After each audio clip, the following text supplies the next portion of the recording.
السلام علیکم ورحمۃ اللہ وبرکاتہ۔ اللہ سے دعا کرتے ہیں کہ آپ لوگ خیریت سے ہوں گے۔ جس کا کوئی پیر نہیں اس کا پیر شیطان ہے۔ وہ کہتے ہیں دیکھیں اللہ کے نبی پیر تھے صحابہ کرام کے، اور صحابہ کرام ان کے مریدین تھے۔ اچھا جی آگے چلیں، کہتے ہیں دیکھیں خلفائے راشدین بھی تو صحابہ کرام کے پیر تھے، حالانکہ اس بیعت کا پیری مریدی کی بیعت سے کوئی لینا دینا نہیں۔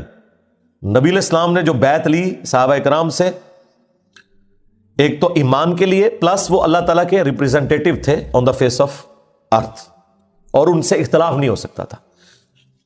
اور اس کی اصل وہ سورۃ النساء کی آیت نمبر 59 ہے، یا ایھا الذین آمنوا اطیعوا اللہ واطیعوا الرسول، اے اہل ایمان اطاعت کرو اللہ کی اور اطاعت کرو اس کے رسول کی، واولی الامر منکم،